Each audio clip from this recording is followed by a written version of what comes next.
Olá, bom dia a todos. Vamos iniciando mais um estudo dos pais, aqui nas nossas reuniões do Diógenes de Medeiros, né, no domingo de manhã. Hoje a gente vai dar continuidade, né, ao nosso estudo do livro Pais e Filhos, Fortalecendo Vínculos, do Alberto Almeida. A gente vai tratar do capítulo 9, autoridade e alteridade na relação pais e filhos. E vamos tratar também do capítulo 10, a diferenciação e a união. Né? Então, vamos fazer a nossa prece para a gente poder iniciar o nosso estudo, elevando o nosso pensamento a Jesus, nosso Divino Mestre, trazendo em nossa tela mental a lembrança de um Jesus vivo, luminoso, envolvendo nossas mentes e os nossos corações. E assim, Senhor Jesus, mais uma vez, nos encontramos reunidos em Teu nome, rogando o amparo da espiritualidade amiga, a fim de que possam nos intuir, nos amparar nesses instantes que vamos passar reunidos, buscando as luzes necessárias para o nosso desenvolvimento espiritual. Assim, nessa, em Teu nome, em nome dos benfeitores espirituais que dirigem e coordenam os trabalhos da casa, pedimos permissão para iniciar o nosso estudo, que assim seja, graças a Deus. Bom, o nosso estudo, então, começa falando sobre a questão da alteridade e da autoridade. A autoridade é um elemento extremamente importante na formação dos filhos, né? Na formação do ser. Então, nós estaremos falando, quando falamos de autoridade, nós estamos falando do exercício da paternidade e da maternidade na relação com os filhos, no processo educacional que a família dá para a formação do indivíduo. O indivíduo ele precisa, para poder se formar bem, ele precisa se desenvolver tanto do ponto de vista,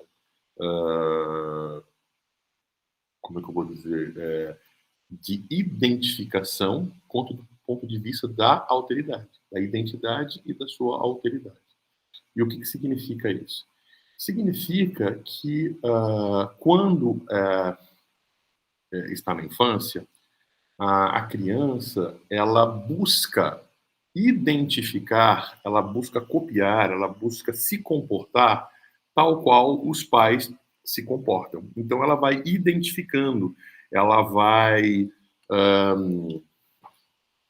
se familiarizando com determinados comportamentos e vai copiando esses comportamentos. Então ela vai copiando maneiras de falar, ela vai copiando gestos, ela vai copiando construções de raciocínio, ela vai copiando determinadas valores, princípios, ela vai agregando. Então ela vai se formando a partir de um processo de identificação, ou seja, ela passa a construir significado de si próprio a partir das pessoas que a cercam. É óbvio, né?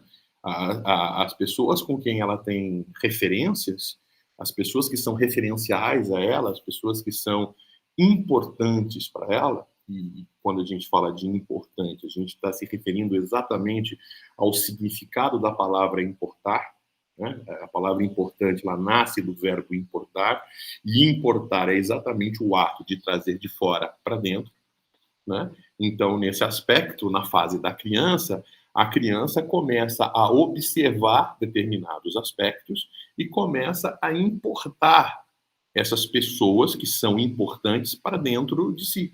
Né? Então, elas começam a copiar, elas começam a se tornar um membro dessa família.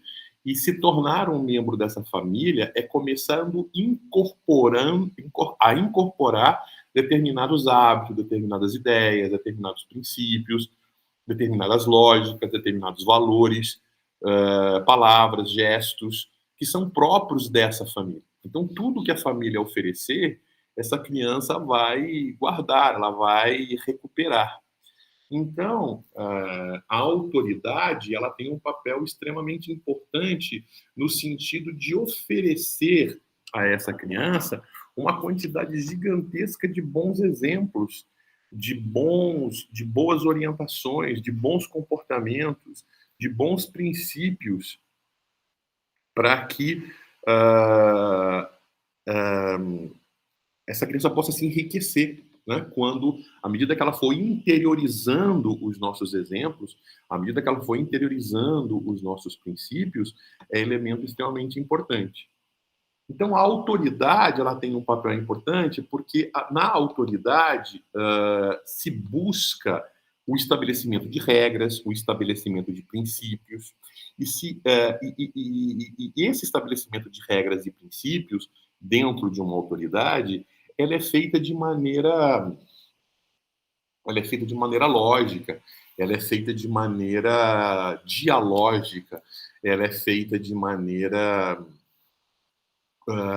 estabelecidas em compreensões, estabelecidas em percepções, entendimentos fundamentais. Então, ou seja, elas não são feitas a partir de exigências por interesses pessoais do pai ou da mãe, né, ou dos cônjuges, ou de um cônjuge em específico.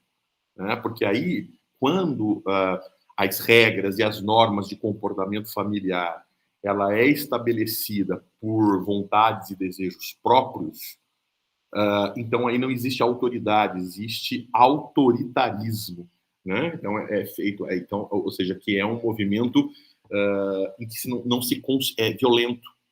E quando a gente fala em violência, a gente está falando não simplesmente de bater, de, uh, uh, de produzir violência física, de produzir agressões físicas, né?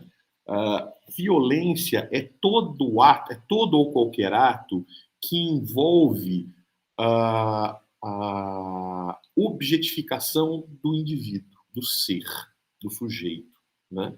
Então, ou seja, quando eu não trato o indivíduo, o outro, como sendo um ser, como sendo um sujeito da ação, como sendo alguém capaz de pensar, de raciocinar, de sentir, de ter vontade, de ter desejos. Quando eu não considero o outro um ser que é capaz de ter vontade, de ter desejos, e eu não respeito esses valores, quando eu trato ele como um objeto, né? Então o que é um objeto? O objeto não tem vontade, não tem desejo, então eu não quero esse objeto daqui, eu venho e ponho aqui. Eu não pergunto a ele se ele quer, eu não considero nada em relação a ele. Eu simplesmente faço essa ação porque ele é um objeto e eu cumpro a minha vontade, que sou um ser, que tenho vontade, que tenho desejos, então ajo sobre ele.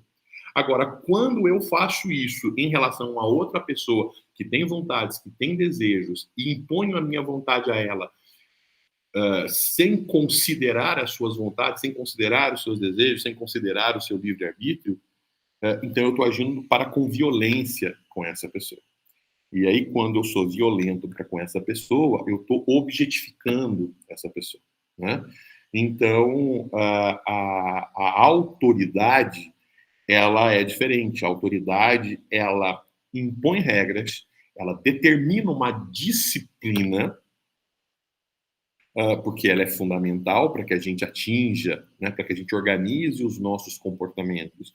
E os nossos comportamentos precisam ser tais para que a gente atinja determinados objetivos. Então, a autoridade que tem um objetivo, que tem valores, que tem princípios, e entendendo como se chega a esses princípios, ele vai lá e organiza a sua vida e a vida da família para que cheguemos lá.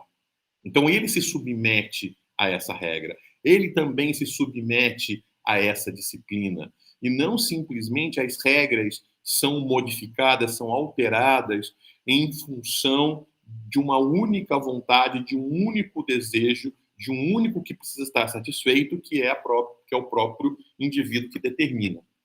Quando isso é feito, existe um autoritarismo. O indivíduo não se submete à regra, ele não se submete à disciplina, ele não se submete, ele impõe uma disciplina aos outros que varia em função dos seus desejos, das suas vontades, das suas intenções,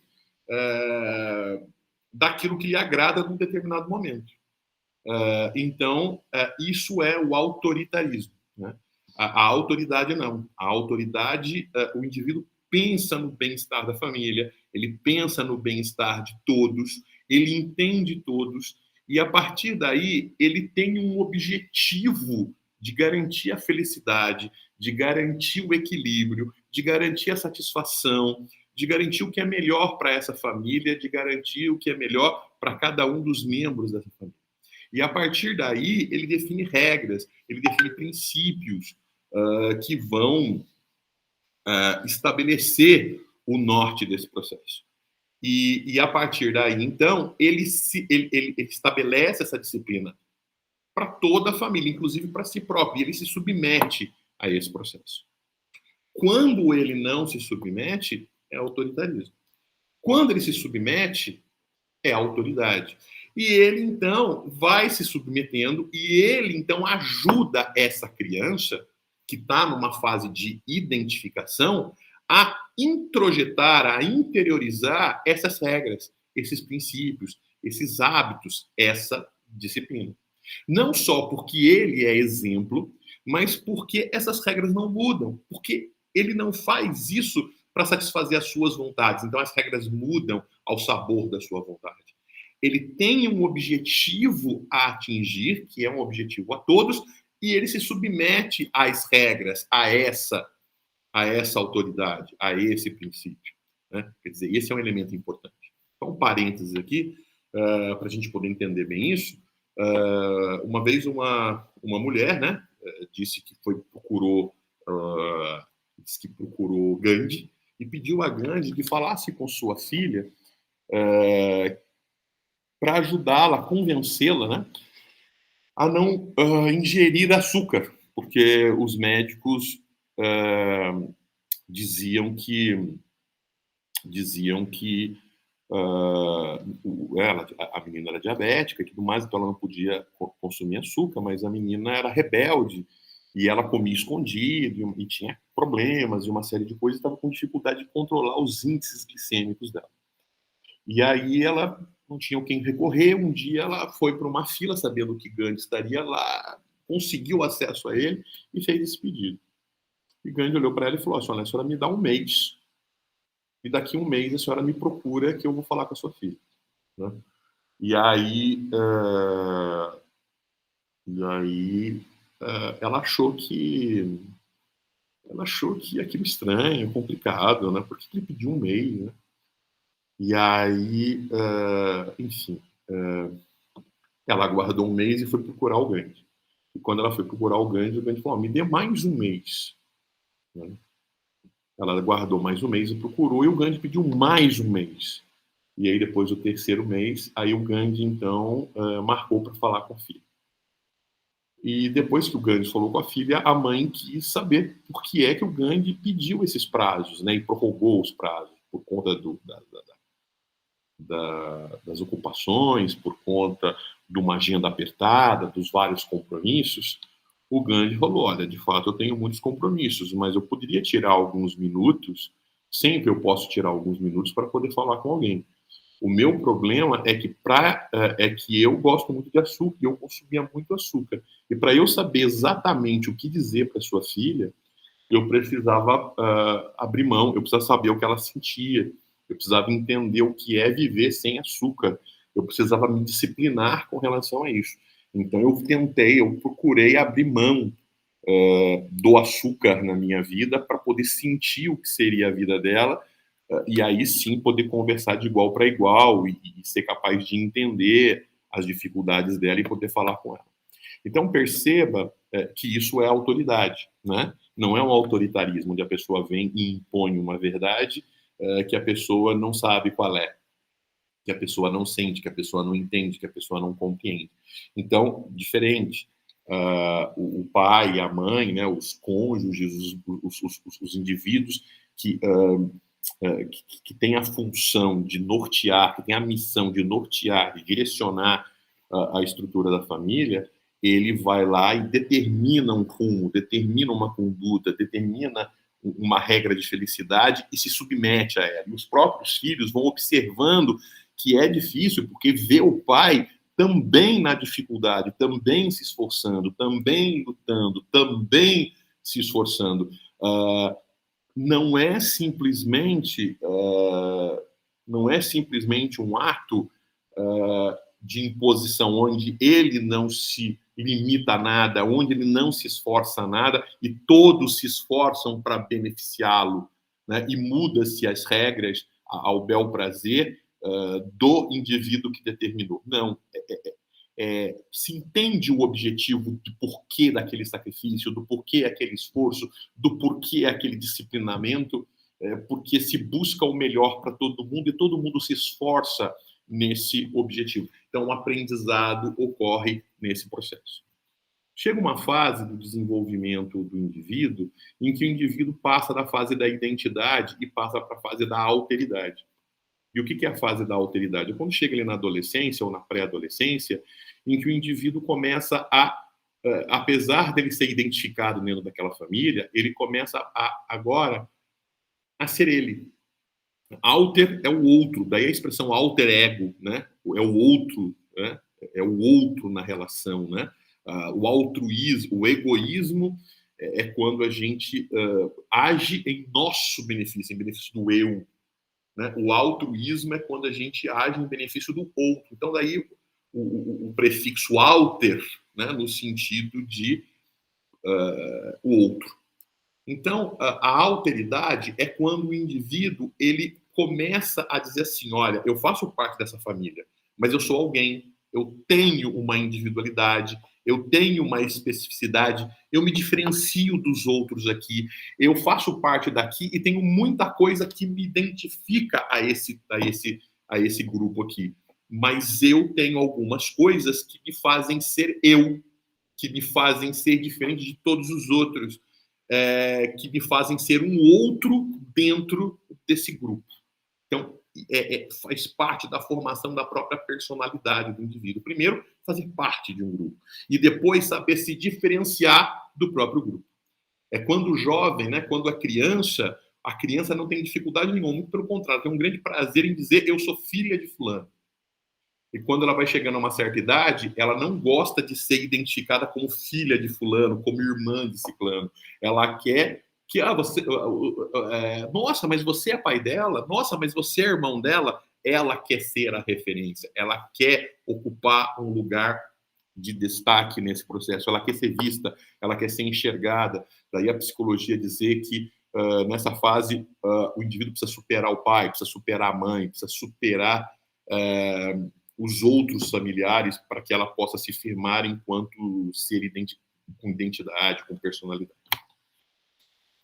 Perceba que é muito difícil alguém ter alteridade equilibrada, estruturada, se numa relação autoritária, onde o indivíduo não pode dialogar, não pode questionar, não pode. Então, ele tem dúvidas, ele tem questionamentos, ele tem opiniões, ele tem posturas para poder se organizar, para poder criar, para poder colocar o que ele tem de melhor para fora e o que ele tem de melhor para fora o identificar. Mas as pessoas que melhor o conhecem não podem ajudá-lo, porque não param para ouvi-lo, porque não param para ajudá-lo a perceber o que ele tem de melhor, o que ele tem de fundamental, o que ele pode, de fato, se tornar destaque. Então, ele não tem contrapontos inteligentes e interessados nele dentro desse processo. Então, a família tem que estar atenta. Então, a função dos pais no subsistema parental, onde o pai exerce a sua relação com o filho numa questão de autoridade, precisa perceber que num determinado momento é a autoridade de identificação, onde ele serve de exemplo desse processo. Enquanto que num outro, e esse exemplo é expor regras, determinar regras e exemplificar essas regras na prática. E na alteridade é ser capaz de explicar as regras, de dialogar as regras, de mostrar por que aquelas regras são importantes para cada membro da família, inclusive para aquele que determinou quais são as regras, para tentar mostrar que por mais que o filho tenha opinião diferente, e talvez fizesse de maneira diferente, porque faz parte da idade dessa criança questionar, né, buscar formas, tentar criar formas alternativas, ele tem a responsabilidade de fazer dar certo. Então, ele faz as escolhas, mas ele mostra para esse filho, para essa filha, que ele pode até errar, porque todos nós erramos, mas o objetivo dele era de fazer o melhor e não era de fazer o melhor para si, mas de fazer o melhor para todos dentro desse processo, porque ele também se submetia a essa regra, porque ele também buscava essa disciplina, essa alteração comportamental. Esse elemento é um elemento importante. Então, você tem duas forças. Você tem uma força de identificação, onde você faz um esforço pela família, e você tem um esforço de sacrifício pela família, né? Um sacrifício pela família, onde você abre mão de questões pessoais pela paz e pela união da família, e você tem as suas questões de alteridade, as suas questões pessoais, os seus desejos pessoais, as suas vontades, em que às vezes a família abre mão dessas questões por você. Então, existe esses dois movimentos. Existe um movimento em que você entende que é hora de você renunciar às suas vontades e os seus desejos em benefício da sua família. Mas existe também o momento em que a família entende a sua vontade, entende o seu desejo, né? Então, um pai, por exemplo, que é médico, que o irmão é médico, que a mãe é médica e ele quer que o filho seja médico. Uma família que tem um negócio de família, que tem uma empresa, que tem e ele quer que o filho cresça, faça faculdade, para ficar responsável pela empresa e desempenhe um determinado papel lá. Quer dizer, existe um determinado momento em que o menino, em que a menina, ela percebe que ela pode ajudar a mãe a cuidar do filho menor, do irmão menor em algum momento. Ela tem que entender que ela pode abrir mão de determinadas coisas para ajudar na empresa do pai, da mãe, para ajudar a organizar a casa, para abrir mão das suas vontades, para ser útil à família e tudo mais. Mas há também que se entender a família que, num determinado momento, essa criança pode ter vontade de não ser dono dessa empresa, porque o sonho dessa empresa era do pai e da mãe. Ela quer ser dentista, ela quer ser professora, ela quer ser médica, ela quer fazer outra coisa na vida. E a família tem que entender agora de que então que nós vamos tocar essa, ou a gente vai fechar a empresa, porque a gente não tem condição de levar, ou a gente vai vender, ou a gente vai fazer qualquer outra coisa, ou vai colocar outra pessoa aqui para tomar conta, porque a gente tem que entender que você também tem as suas vontades e você também tem os seus desejos.